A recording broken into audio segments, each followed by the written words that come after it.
Hala, kawawa, maiiwan. Sorry. Unang lapag lechon agad.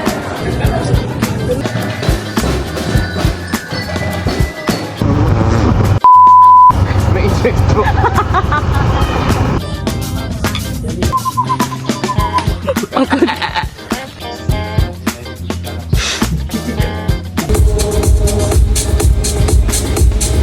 Siyempre, Marta, ito ko. Wow!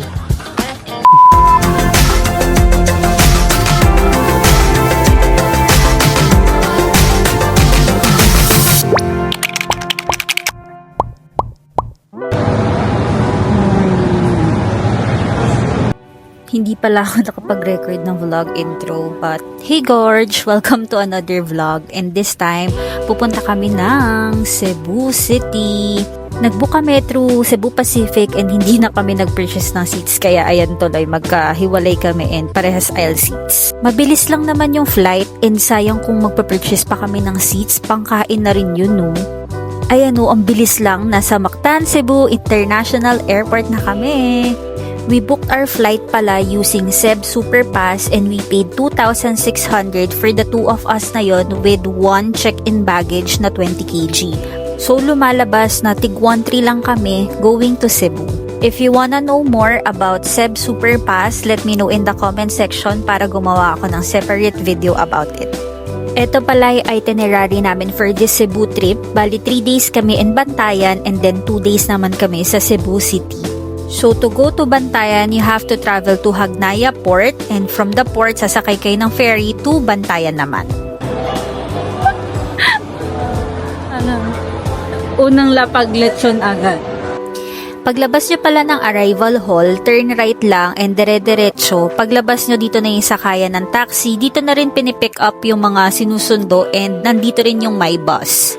Magta-taxi sana kami pero nakita ko tong my bus and ang alam ko magbababa naman to dun sa Cebu City North Bus Terminal kung saan kami sasakay ng bus going to Hagnaya Port.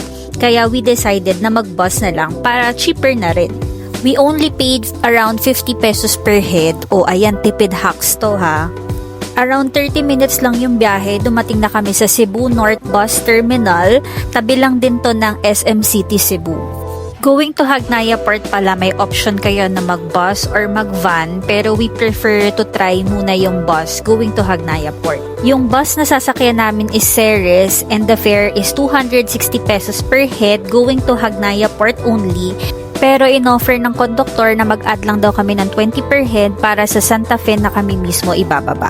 Pag hanggang Hagnaya Port lang kasi, ibababa na nila kayo dito mismo kasama ng luggage nyo and kayo na yung mag-aakyat sa barko and magbababa pagdating nyo sa Santa Fe Port.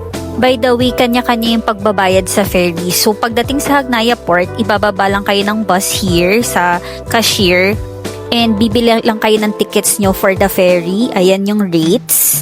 After nyo makabili ng tickets, diretso na kayo doon sa ferry. Ayan, papunta kami ng ferry and ayun yung bus namin. Andun din yung luggage namin and sasakay din yan sa ferry. So, less hassle na ng pagbibit-bit ng luggage mo paakyat doon sa ferry.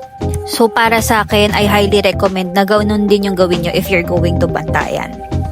And ayan, nakaupo na kami sa ferry. By the way, free seating yan. So, wala siyang seat number and all. So, bilisan nyo na lang din para makakuha kayo ng magandang spot. Time check, it's 1:30. Kapit na kami sa Bantayan.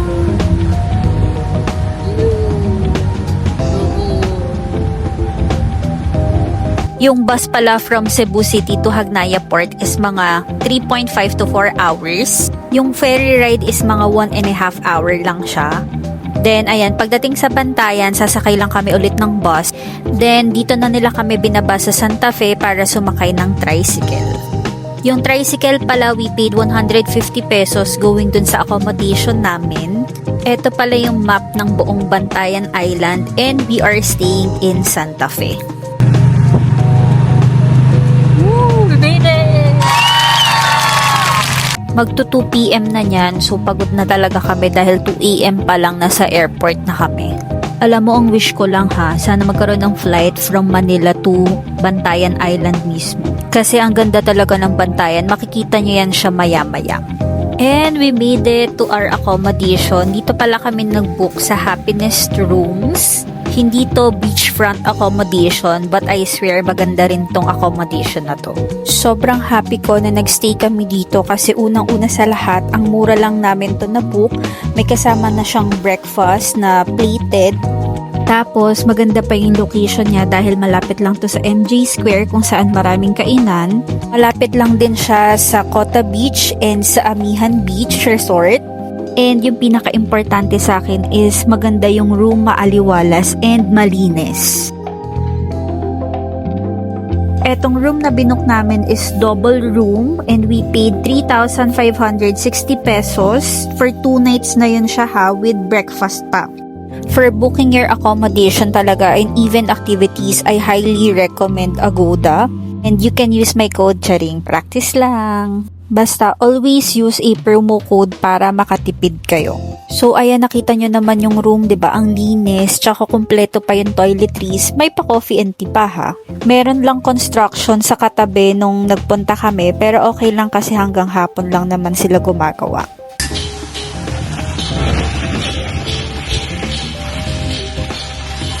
Pagardover sausage. We're going to MJ Square para kumain ng lunch. Time check, it's anong oras? 2:30. Yung MJ Square is parang D-Mall ng Boracay. Maraming kainan dito and meron ding mga pasalubong shops.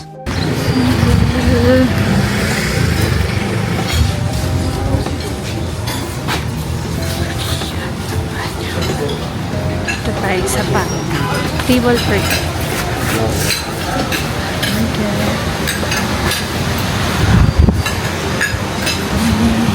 Pan. 20 per cup. Plain rice po. Plain lang or gusto mo ng fried? Sige, kahit plain lang. Plain lang po dalawa. Spicy. Thank you. Yung total lang binayaran namin sa lahat ng to is only 535 pesos. Mura na siya.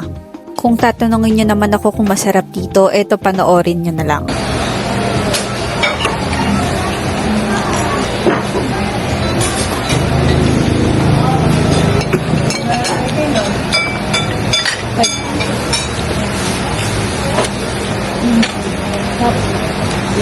Na-enjoy naman namin yung lunch namin sa Panyang kasi mura na siya compared sa ibang kainan sa mga tourist destinations natin sa Pinas ha. If you know, you know. So after lunch, naglakad lang kami para bumaba yung kinain. So malapit lang din yung accommodation namin dito sa Amihan Beach Resort. Ang una kong na-notice dito is open yung beach nila for everyone, na kahit itong Amihan, beachfront siya, may daanan dun sa gilid nila na open for public. So makakadaan ka talaga dun sa beach nila. But ang ganda nitong Amihan Beach Cabanas na to, hopefully next time makastay tayo dito. Gloomy yung weather nung pagpunta namin pero luckily wala namang bagyo.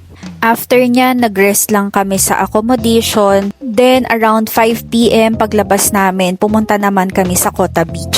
Kota Beach Resort yung nasa left side, pero hindi nyo kailangan pumasok dun sa Kota Beach Resort para makapunta dito mismo sa Kota Beach. Meron talaga silang walkway papunta dito sa beach. Gloomy talaga yung weather kahit naghapon na kasi yung punta namin dito is June, so dapat tag-ulan na siya, but luckily wala namang bagyo. Mas blue pa daw dapat yung dagat if hindi kami rainy season nagpunta. But thankful pa rin tayo, nagkaroon lang tayo ng another reason para bumalik dito sa Bantayan, di ba? Ang ganda pa rin naman niya and ang ganda ng sand. Hindi lang kami nag-swimming kasi ang lakas ng hangin that time. So we decided na maglakad-lakad na lang and i-enjoy ang sariwang hangin sa Dalampasigan. Dalampasigan? May pa-sandbar din dito sa Kota Beach. Mas maganda daw to kapag summer. So babalikan natin to. Nak, picture nak. Chareng.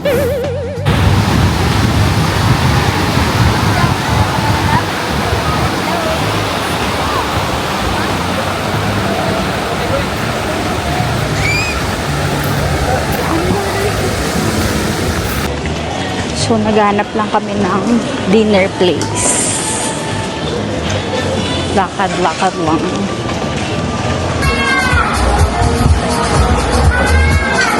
So we ended up dito sa Bantayan Burrito Company, sa loob lang din to ng MJ Square. So dahil nag-seafood na kami ng lunch, naghanap naman kami ng different cuisine. Different cuisine? So eto yung mga in-order namin. Sorry, di ko maalala if yung chimichurri steak burger to. Then eto naman sa akin is yung pulled pork tacos. We paid 735 pesos in total, kasama na yung drinks. It's a bit pricey pero ang sarap ng food nila dito, I swear. Anak pa ng kaibot.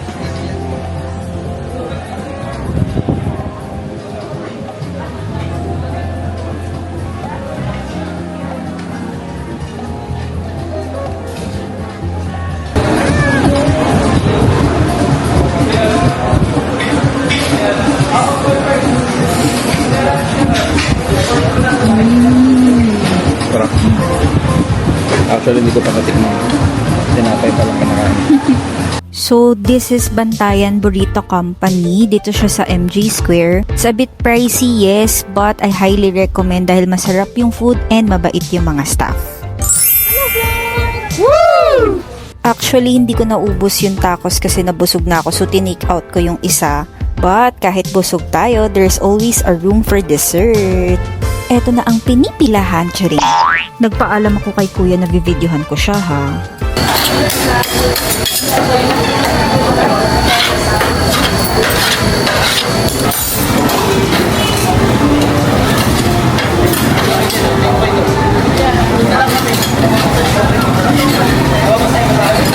And eto na siya.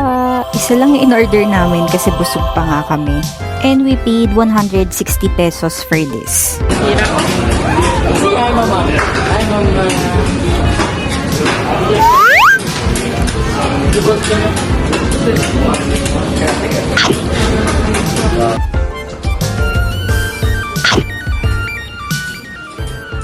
After dessert, we decided to call it a night dahil maaga pa kami bukas.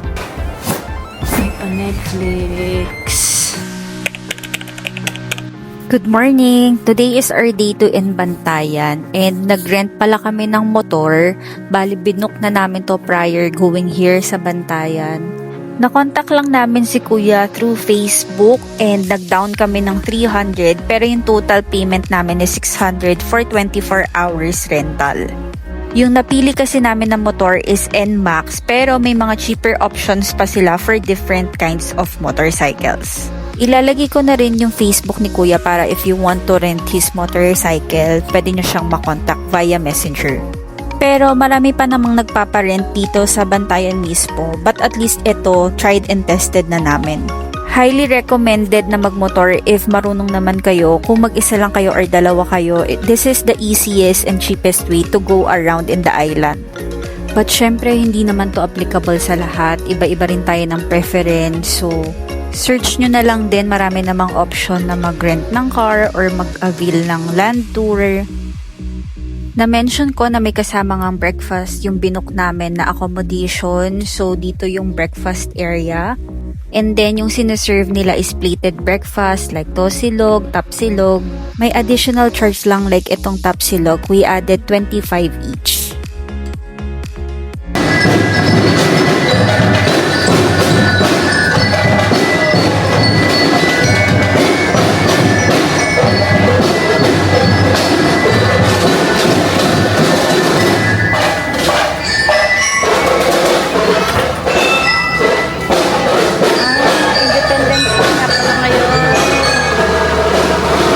Independence Day pala niyan, so may paparade yung munisipyo. Official siguro yun. Mga official. Good morning. So, this is our second day in Bantayan and nag-rent kami ng motor para maglibot.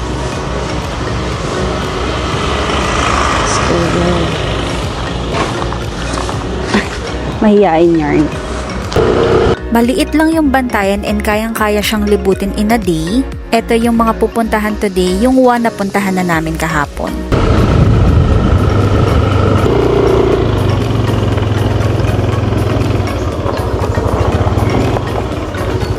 ba entrance? Jeep, saan po pwede mag-park? So ngayon, nandito kami sa The Ruins kasi sarado pa yung Ogtong Cave. 8 AM pa daw siya. So, nag-drop by muna kami dito kasi mga 1 minute away lang siya doon.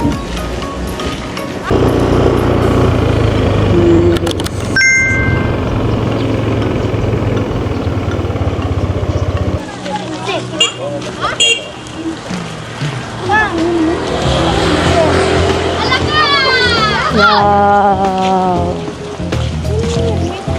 Ta-na-na-na, ta-na-na-na-na-na, ta-na-na-na-na-na-na. Ako na lang. Ta-na-na-na-na-na, tan-dan-dan-dan-dan. Dito yung pwede kang mag-dive daw. Oo, pero syempre, dive at your own risk dahil wala namang ano dito. Talim ng bato dito. Ooh. Pit pa tayo konti. Di lang.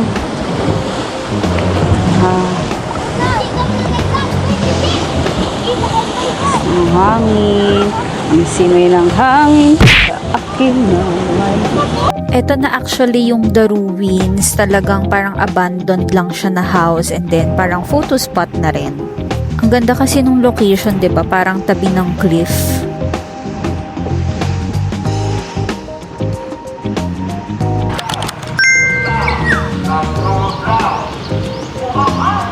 First destination, Char. Second na actually. Santa Fe Beach Club, Ogtong Cave. Ogtong Cave. Ulit. Bukas na siya at 8 AM and early bird tayo.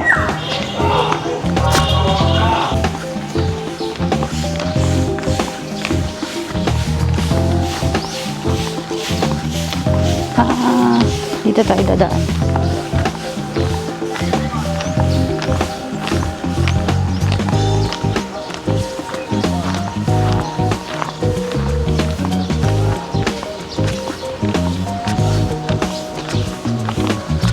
Ayun na yung cave.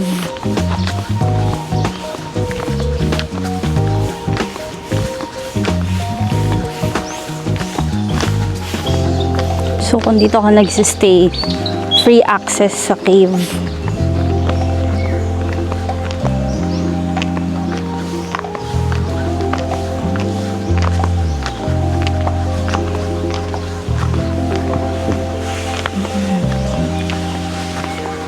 So, this is the cave.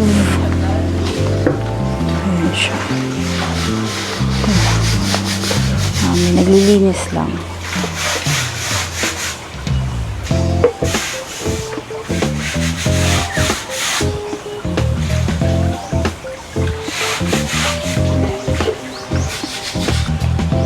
Entrance fee is 300 pesos per head.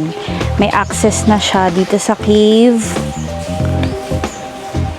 sa kanilang swimming pool, and yung access dun sa beach. If magdadine ka naman dun sa kanilang cafe, pwede naman, pero wala siyang access to the beach and dito sa Ogtong Cave.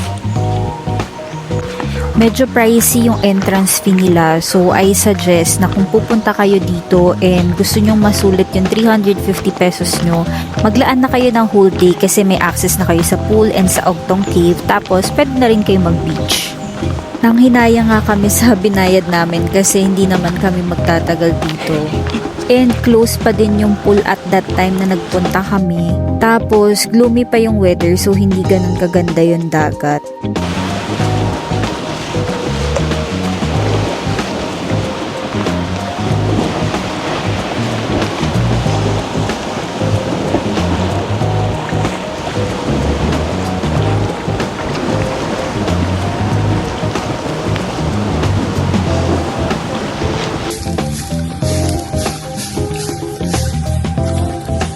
Eto na yung Ogtong Cave. Maliit lang siya and sobrang clear ng water. Malamig din yung water, so ang sarap tumambay dyan. Oo, diba? Tambay daw siya. Hindi na nga kami nagtagal sa Ogtong Cave kasi marami pa kaming pupuntahan. Yung next destination namin is Sandira Beach, and kung pupunta kayo doon, panoorin nyo to. Mga 2 minutes lang naman ako ito. Hindi naman pala super. Sabi niya may Oh, sama kayo sa 2 minutes daw na journey ha.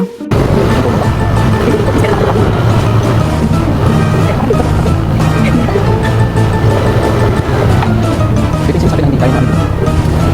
Kung kaya naman. Napakapandami na. Sabi.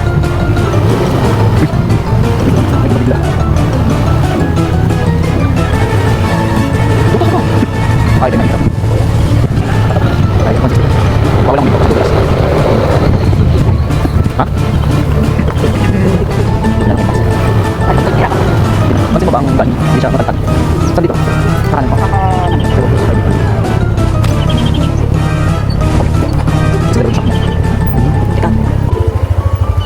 Kaya mo. 2 minutes lang yun na. Pero sabi ko yun. Oh, focus lang, focus lang. Sundan mo yung dalawa.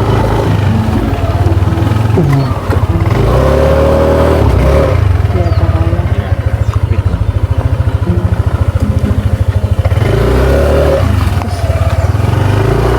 Hindi pa daw. Kasi mabato dito.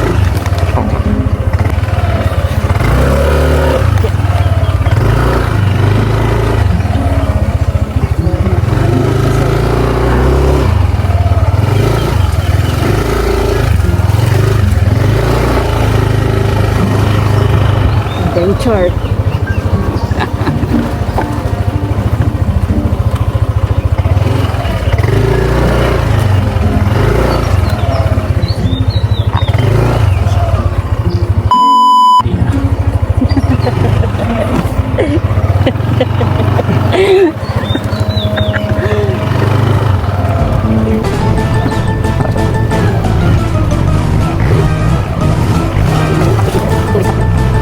Di naman nilinaw ni Google Maps, 2 minutes pala kapag naka-fast forward, charing.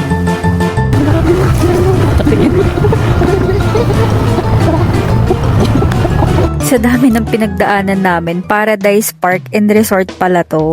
Dito kasi kami tinuro ni Google, so sayang naman yung pinagdaanan namin, diba? So nag-entrance na lang din kami and lalakad-lakad na lang siguro. Bale, 50 pesos yung entrance and then free naman yung parking.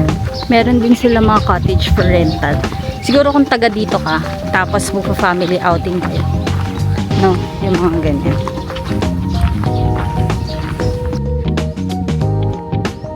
Feeling ko maganda talaga yung beach dito. White sand talaga. Kaso siguro talagang gloomy lang yung weather nung punta namin and malakas yung alon. Kaya din siguro ganyan yung kulay ng dagat. Actually, pwede pa do diretsuhin doon banda. Kaso, ang lakas nga ng alon and high tide. So, natakot na kaming pumunta doon banda. And parang medyo madumi kasi yung dagat. So, hindi na kami nagtagal dito. So, papunta na sana kami sa next destination. Pero may nakita kaming karatula ng going to Sandira Beach. So, since nandun na rin naman kami, tinry na rin naming puntahan.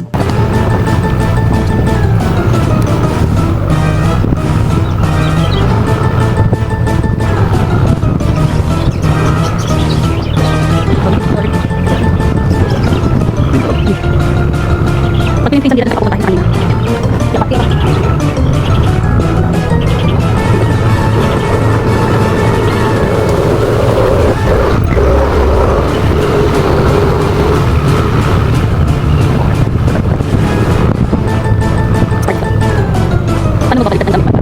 Dito pala talaga yung Sandira Beach. Buti na lang mas madaling daanan dito compared sa kanina. Yung fancy. Ito nga yung nakita ko sa video. Yung tumambay talaga siya.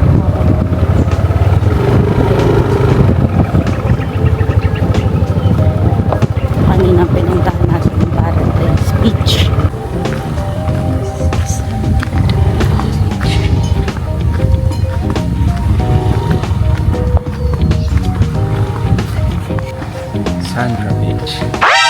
Bandira. Oh no! Na-na-na-na. Na-na-na-na-na-na. Na-na-na-na-na-na.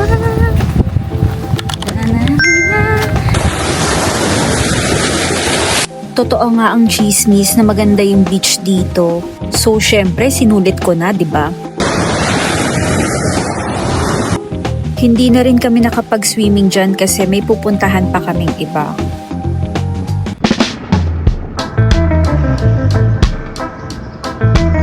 So, papunta dun sa mangrove garden, madadaanan nyo na rin yung coconut road.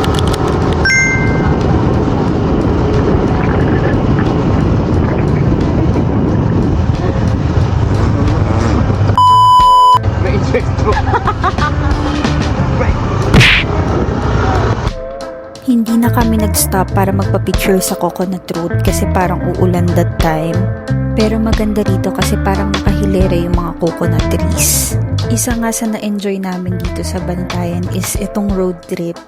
Kasi syempre sariwa yung hangin plus walang traffic. Hindi rin nakakatakot kasi walang masyadong bus or trucks. Wow, you're a great singer.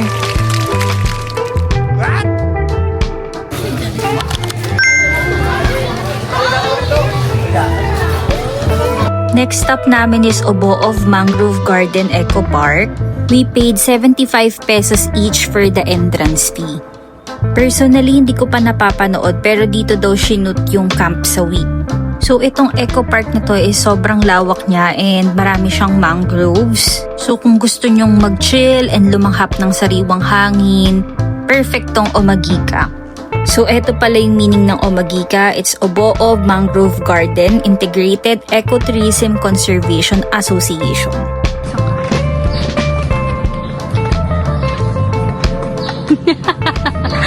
Bakit kasi ganun? Kung pupunta pala kayo dito, i-ready nyo yung mga paan nyo at legs nyo dahil mahabang lakaran to. Meron naman silang mga kubo-kubo na pwede kang mag-stop and magpahinga lang. Very chill naman kasi dito and malamig yung simoy ng hangin.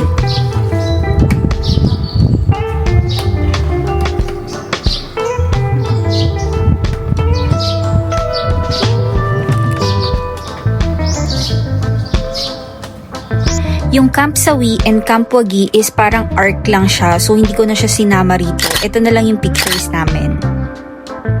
Rolling na. Likod mo. Pwede ka marap dito. Siyempre, Marta, pwede ka. Wow! Wow!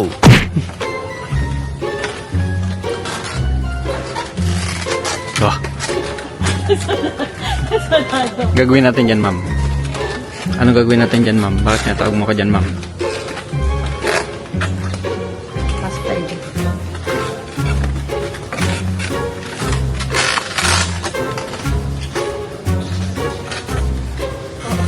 Hindi ka pakita. Ay.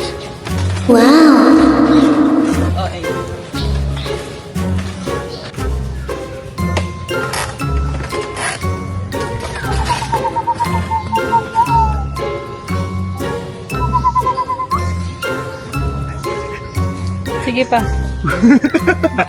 Sige nga. Bilisan mo.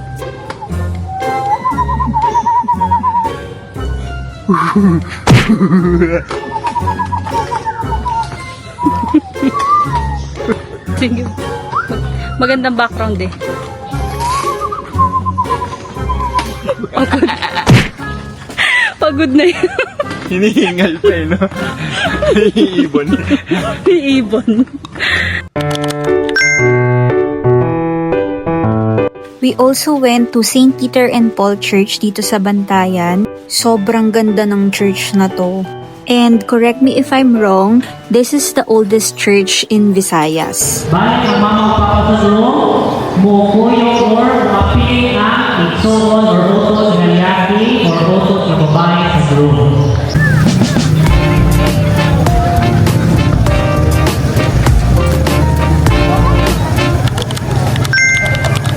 Nagutom na kami so nagpunta kami dito sa malapit sa Bantayan Public Market. May mga ihawan dito. And sikat daw yung mga ihaw dito, lalo na itong tago-angkan. Pag nagpupunta talaga kami sa isang lugar, gusto ko yung mga nakakatry ng local food. So, thank you sa mga nag-feature nito. Ayan, sama kita. So, dyan ka lang? Opo, dito lang. Hindi mo kita lahat dyan. Okay lang po. Dito kayo bibili sa Bagandang Dilag. Magandang nilag. Isa pang nagustuhan namin dito sa Bantayan is sobrang babait ng mga tao, legit. Hindi ko naman sinasabi na masasama yung ibang tao sa ibang lugar, pero yung feeling kasi dito is yung parang mga kamag-anak mo lang na ngayon mo lang sila ulit nakita. Para bang bumisita ka lang sa probinsya nyo, ganun. Kung may makakanood man dito ng mga taga-Bantayan, hello po! Sana makabalik kami dyan. Hard-boiled egg yan.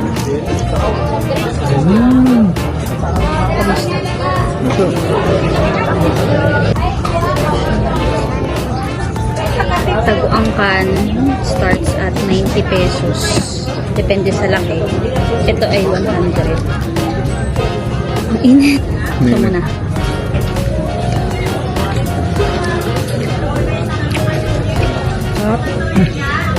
Chicken intestines tapos para magaya yung uterus. Nilagyan nila ng hard-boiled egg dito. Sabi? Makagat. May hard-boiled egg.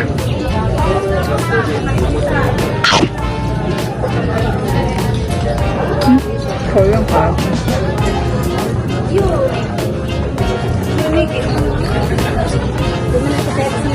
Usok pa yan.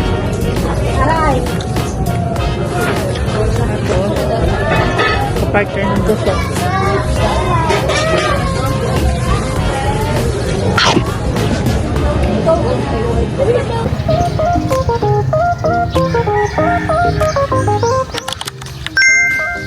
Ito na yung last destination ng land tour namin. Supposedly, dito na dapat kami mag-aantay ng sunset, pero dahil maaga pa nung dumating kami dyan, we decided na mag-ikot na lang and then maghahanap na lang kami ng resort kung saan kami pwedeng tumambay. Libre lang ang entrance dito, pero need mo lang mag-register doon sa entrance nila. Ang ganda ng park nila na to kasi makikita mong nag-e-enjoy talaga yung mga lokal dito. So right now, we're here in Cota Park, dito sa Madre de Dios.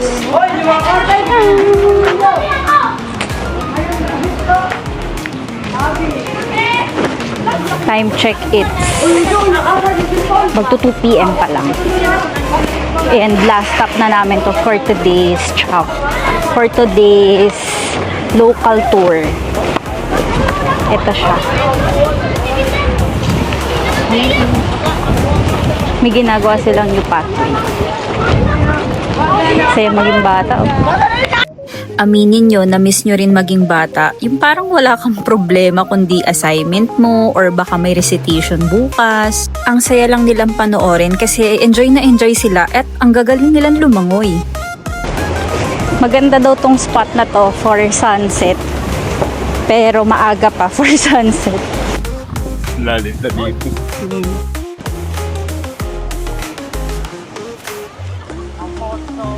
So, dito muna nagtatapos ang part 1 ng Bantayan Cebu vlog. Sana napakita namin yung ganda ng isla na to. And sana nag-enjoy din kayo sa panonood. Kita-kits sa part 2 ha. And if you like this video, please like, share, comment, and subscribe. And see you on the next one. Bye!